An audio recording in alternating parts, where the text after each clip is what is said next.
TV पर रामायण देखकर रावण मतलब अरविंद त्रिवेदी बहुत भावुक हुए। क्या? तुझे कैसे पता? हेलो ऐप से। देख, ये है हेलो ऐप। जैसे ही आप हेलो ऐप डाउनलोड करते हो, ऊपर सर्च बार में हेलो ट्रेंड्स मिलेगा, जिसमें सभी ट्रेंडिंग न्यूज, वीडियोस, आर्टिकल्स मिलेंगे। इससे आप डे टू डे इन्फॉर्मेशन से अपडेट रख सकते हैं। ये तो बहुत अच्छा ऐप है। मैं अभी डाउनलोड करके खुद को अपडेट करती हूँ। काजी बहू। रवीना के 2 बच्चे थे।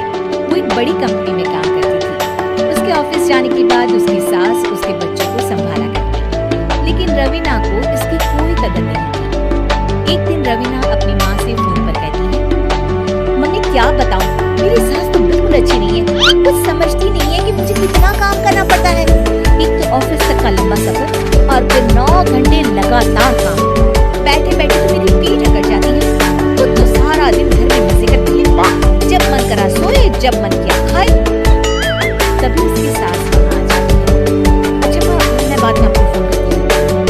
जी मम्मी जी, कोई काम है क्या आपको? क्या हुआ?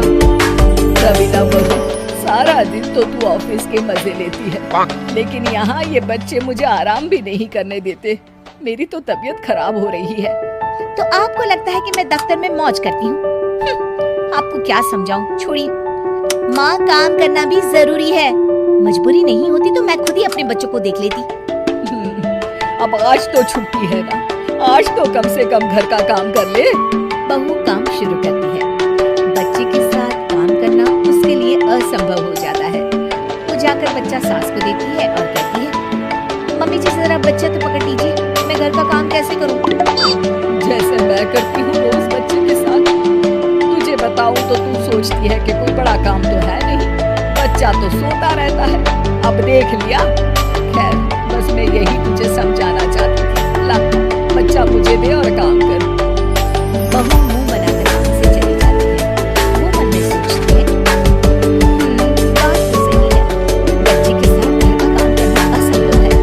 वो किसी तरह काम करती है और अगले दिन ऑफिस के लिए निकल जाती है। ऑफिस में उसकी सहेली उससे कहती है, यार तू तो बड़ी लकी है, तुझे तेरी सास खाना बना कर देती है, बच्चे भी देखती है और तुझे किसी बात की चिंता भी नहीं होने देती। अरे क्या लकी, बदले में मैं उन्हें पूरी कमाई जो दे देती हूँ और अपने बच्चे से दूर रहती हूँ, वो अलग।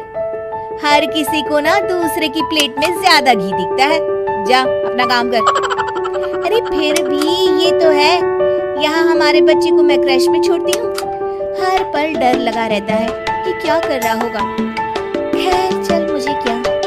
बहू घर आती है तो देखती है कि उसकी सास उसके बच्चे को बड़े ही प्यार से खिला रही होती है। वो माँ को देखकर खुश हो जाता है। बहू मन में सोचती है कि बात तो सही है, सासू माँ सारा दिन काम करती है, मैं ऑफिस से आकर भी काम नहीं करती हूँ। तो सास के पास जाती है और कहती है, माँ जी थक गई आप? और क्या, सारा दिन चक्कर घीनी की तरह पूरे घर में घूमती रहती हूँ और अब उम्र भी नहीं रही। लेकिन चल, तू बता क्या हुआ, कुछ काम है क्या? बहू कुछ नहीं कहती, मुस्कुराकर वहाँ से चली जाती है। लेकिन अगले दिन सुबह सुबह बहू सास से पहले उठकर उन्हें चाय देती है। अरे आज सूरज कहाँ से उगा है? पहले उठ गई, चल अच्छा किया। मरने से पहले तेरे हाथ की चाय तो पी। चलो अच्छा करके चलने लगी। माँ जी, आपको आज से काम करने की जरूरत नहीं है। काम करने की जरूरत नहीं है मतलब? क्या तू करेगी आज से सारा काम? इतने अच्छे तो हमारे नसीब नहीं है भाई। नहीं माँ जी, मैं नहीं करूँगी, ना ही आप करेंगी, बल्कि ये करेगी। तभी वहाँ एक काम वाली बाई आ जाती है। ये कौन है बहू? माँ जी, ये नौकरानी है और आज से सारा काम यही करेगी। मुझे माफ कर दीजिए माँ जी, मैं नहीं समझ पाई कि आप थक जाती हैं। आज से आप सिर्फ आराम करिए।